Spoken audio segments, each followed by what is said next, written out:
Manifesto రూపకల్పనపై విశాఖలో కీలక సమావేశం జరపనున్నారు సీఎం జగన్. ఇవాళ మేమంతా సిద్ధం యాత్రకు బ్రేక్ ఇచ్చిన జగన్ మేనిఫెస్టోపై నేతలతో సమావేశం కానున్నారు. ఉత్తరాంధ్ర కీలక నేతలతో భేటీ కానున్నారు. మేనిఫెస్టోలో పొందుపరిచే అంశాలు, మూడో విడత ప్రచారంపై చర్చించనున్నారు సీఎం జగన్. ఇవాళ మేనిఫెస్టోను ఫైనల్ చేసి ఈ నెల 27 లేదా 28న విడుదల చేసే అవకాశం ఉంది. ఉత్తరాంధ్రను ప్రత్యేకంగా దృష్టిలో పెట్టుకుని హామీలను రూపొందిస్తున్నట్లు సమాచారం. అన్ని వర్గాలకు లబ్ధి కలిగేలా మేనిఫెస్టోను సిద్ధం చేయనున్నారు. ఈ నెల 25న సీఎం జగన్ నామినేషన్ దాఖలు చేస్తారు. ఆ తర్వాత మేనిఫెస్టో విడుదలకు సన్నాహాలు చేస్తున్నారు.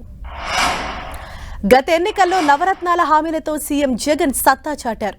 అమ్మఒడి, వైఎస్ఆర్ చేయూత, ఫీజు రీయింబర్స్మెంట్, పేదలందరికీ ఇళ్లు, రైతు భరోసా, ఆరోగ్యశ్రీ, పింఛన్ల కానుక వంటి హామీలను ప్రజల్లోకి బలంగా తీసుకెళ్లి భారీ మెజారిటీతో గెలిచారు. ప్రస్తుత ఎన్నికల ప్రచారంలో భాగంగా మేమంతా సిద్ధం బస్సు యాత్ర ద్వారా ప్రజలతో మమేకమవుతున్నారు. 5 ఏళ్లలో ఇంటింటికి సంక్షేమం పథకాలు అందించామని, ఎలాంటి అవినీతికి తావు లేకుండా దాదాపు ప్రభుత్వ సాయం నేరుగా లబ్ధిదారుల ఖాతాలోనే వేశామని చెబుతున్నారు. గత ఎన్నికల్లో ఇచ్చిన 99% హామీలను అమలు చేసినట్లు వైసీపీ నేతలు అంటున్నారు. ఇప్పటికే టీడీపీ సూపర్ 6 పేరుతో పథకాలు ప్రకటించగా ఇప్పుడు వైసీపీ మేనిఫెస్టోపై సర్వత్రా ఆసక్తి నెలకొంది. ఈసారి సీఎం జగన్ ఎలాంటి హామీలు ఇస్తారో అని అంతా ఎదురు చూస్తున్నారు. పార్టీల మేనిఫెస్టోలపై అటు రాజకీయంగా, ఇటు బహిరంగంగా చర్చ సాగుతోంది. మరోవైపు మేనిఫెస్టోతో పాటు మూడో విడత ప్రచారంపై కూడా ఇవాళ సీఎం జగన్ చర్చించనున్నారు.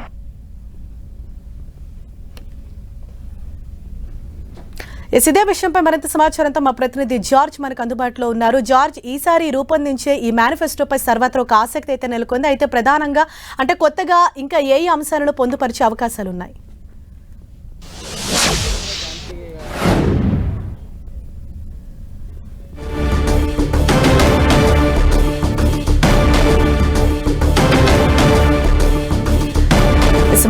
వైసీపీ మేనిఫెస్టోపై సర్వత్రా ఆసక్తి అయితే నెలకొంది. నవరత్నాలు కొనసాగింపా లేక కొత్త పథకాలు ప్రకటన ఉంటుందా అని ఒక చర్చ అయితే కొనసాగుతోంది.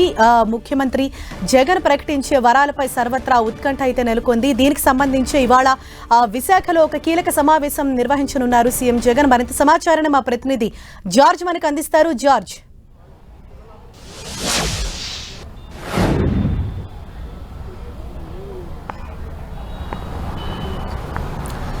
జార్జ్, ఈసారి మేనిఫెస్టోలో అంటే కొత్తగా ఎటువంటి అంశాలను పొందుపరిచే అవకాశం ఉంది? అంటే ఎప్పుడు రిలీజ్ చేసేందుకు సన్నాహాలు చేస్తున్నారు?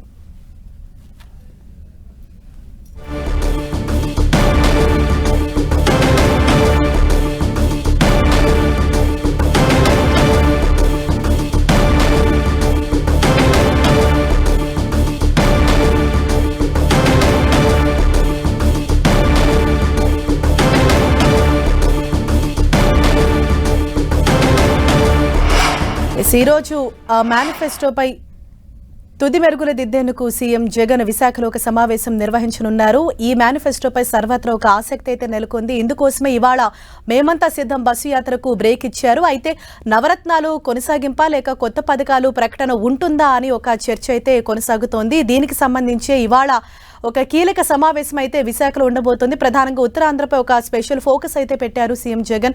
అందుకనే ఈరోజు విశాఖలో ఈ కీలక సమావేశం అన్నది నిర్వహించబోతున్నారు. అయితే గతసారి ఎన్నికల్లో కూడా మనం చూసాం, నవరత్నాల పేరుతో కూడా మేనిఫెస్టోను రూపొందించారు. భారీ మెజారిటీతో గత ఎన్నికల్లో గెలుపొందారు. అయితే ఈసారి కూడా మేనిఫెస్టోలో కొన్ని కొత్త అంశాలు చేర్చే అవకాశం ఉన్నట్లు కూడా తెలుస్తోంది. అయితే దీనికి సంబంధించి మేనిఫెస్టో తుది మెరుగులపై చర్చించేందుకు కీలక నేతలతోటి సీఎం జగన్ విశాఖలో సమావేశం నిర్వహించనున్నారు.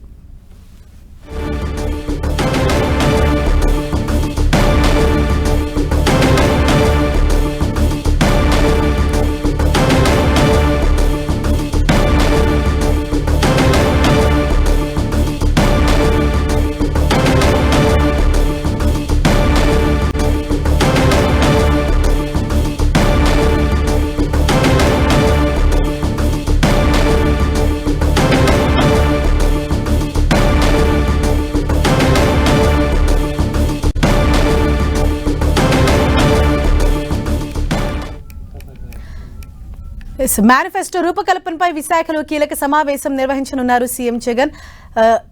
ఇవాళ మేమంతా సిద్ధం యాత్రకు బ్రేక్ ఇచ్చిన జగన్ మేనిఫెస్టోపై నేతలతో సమావేశం కానున్నారు. ఉత్తరాంధ్ర కీలక నేతలతో ఈ రోజు భేటీ కానున్నారు. ప్రధానంగా మేనిఫెస్టోలో పొందుపరిచే అంశాలు అలాగే మూడో విడత ప్రచారంపై ప్రధానంగా చర్చించనున్నారు సీఎం జగన్. ఇవాళే మేనిఫెస్టోను ఫైనల్ చేసి ఈ నెల 27 లేదా 28న విడుదల చేసే అవకాశం ఉంది.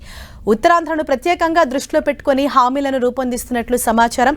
దీనిపై మరిన్ని అప్డేట్స్ తెలుసుకుందాం. మా ప్రతినిధి జార్జ్ మనకు అందుబాటులో ఉన్నారు. జార్జ్,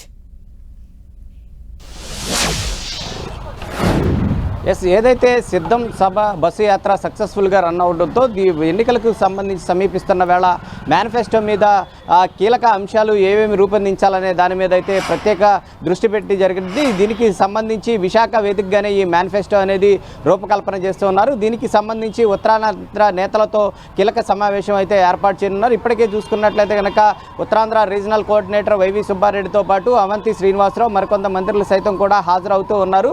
వీరందరితో పాటు చర్చించి ప్రజలకు ఏ అంశాలు కావాలి, ఎటువంటివి వాళ్ళకి చేరువయ్యే విధంగా చేయాలనే దాని మీద అయితే తుది కసరత్తు అనేది చేస్తూ ఉన్నారు. ఇక్కడి నుంచే మేనిఫెస్టో మొత్తం కూడా రూపకల్పన చేసి 25 అంటే రేపు ఎల్లుండి నామినేషన్ వేస్తారు సీఎం జగన్మోహన్ రెడ్డి. ఎల్లుండి నామినేషన్ వేసిన తర్వాత ఈ 2 రోజులు అంటే నామినేషన్ వేసిన 2 రోజుల తర్వాత ఉత్తరాంధ్ర వేదిక కానీ లేదా పార్టీ కేంద్ర కార్యాలయం ద్వారా కానీ ఈ మేనిఫెస్టో అయితే ప్రకటించే అవకాశం కనిపిస్తూ ఉంది. ముఖ్యంగా చూసుకున్నట్లయితే కనుక సిద్ధం సభ ఏదైతే సక్సెస్ఫుల్గా రన్ అవుతూ ఉందో ఆ సిద్ధం సభ సక్సెస్ఫుల్గా రన్ అయింది. ఇప్పటికే చూసుకున్నట్లయితే కనుక అనేక చోట్ల ఏదైతే ప్రభుత్వం ఇచ్చిన హామీలు సంక్షేమ కార్యక్రమాలు అన్నీ కూడా వివరించడం జరిగింది. దానికి మించి ఈ మేనిఫెస్టో ఉండే అవకాశం కనిపిస్తూ ఉంది. ఈ సిద్ధం సభలు సక్సెస్ కావడంతో మేం సిద్ధం పేరుతో బస్సు యాత్ర కూడా నిర్వహించారు. ముఖ్యంగా బస్సు యాత్ర సైతం కూడా జనాలు బ్రహ్మరథం పడుతూ అడుగడుగున ఆయనకు ఘన స్వాగతం పలికడం జరిగింది. అయితే ఈ సభ ద్వారానే ఏదైతే ఎక్కడైతే బహిరంగ సభలు నిర్వహించలేదో ఆ సభల ద్వారా బహిరంగ సభలు నిర్వహిస్తున్నారు. రేపు సైతం కూడా విశాఖ జిల్లా మీదుగా అంటే భీమిలి నియోజకవర్గం మీదుగా విజయనగరం చేరుకుంటుంది. విజయనగరంలో కూడా ఒక భారీ బహిరంగ సభను ఏర్పాటు చేశారు. అక్కడ భారీ బహిరంగ సభ ముగిసిన తరువాత ఆయన ఈ శ్రీకాకుళం జిల్లా పర్యటన కూడా చేస్తారు. శ్రీకాకుళం జిల్లా పర్యటన ముగించుకొని ఆ తర్వాత ఏదైతే అక్కడికి ఇడుపులపాయకు వెళ్ళి అక్కడ నుంచి నామినేషన్ అనేది వేసే అవకాశం అయితే కనిపిస్తూ ఉంది. అక్కడ కూడా సైతం చూసుకున్నట్లయితే కనుక మూడో విడత సైతం కూడా ఈ యాత్రకు సంబంధించి ప్రచారకు సంబంధించి మరొకసారి సిద్ధం సభలను కూడా ఏర్పాటు చేయాలని భావిస్తూ ఉన్నారు.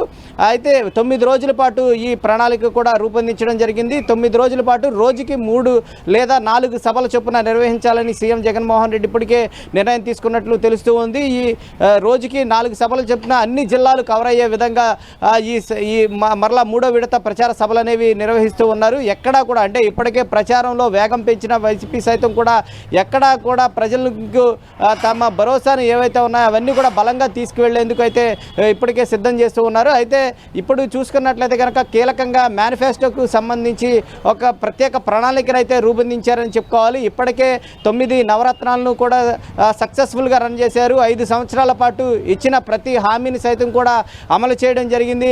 ఎటువంటి మధ్యవర్తుల ప్రమేయం లేకోకుండా నేరుగా లబ్ధిదారులు ఎవరైతే ఉన్నారో ఈ 9 పథకాలకు సంబంధించి లబ్ధిదారులందరికీ కూడా నేరుగా వారి అకౌంట్స్లోనే ఈ ఏదైతే నగదు జమ పడేలాగా చేయడం జరిగింది. ఇదే నినాదాన్ని సైతం కూడా వైసీపీ చెబుతూ ఉంది. మీ ఇంట్లో మేలు జరిగినట్లయితే కనుక ఓటు వేయండి అని అంటూ కూడా ఇదే నినాదంతో ముందుకు వెళుతూ ఉన్నారు. అయితే ఈ నేపథ్యంలో ఈ 9 నవరత్నాలతో పాటు ఏదైతే ఇప్పుడు సక్సెస్ఫుల్గా రన్ అయిన ఈ 9 నవరత్నాలతో పాటు మరికొన్ని యాడ్ చేసి ప్రజలకు మరింత చేరువయ్యే విధంగా విద్యా ఉపాధికి సంబంధించి యువత మహిళలకు పేద మధ్య తరగతి వర్గాలకు పెద్దపీట వేసే విధంగా ఈ మేనిఫెస్టో రూపకల్పనట్లు చేస్తున్నట్లు తెలుస్తోంది. Thank you George.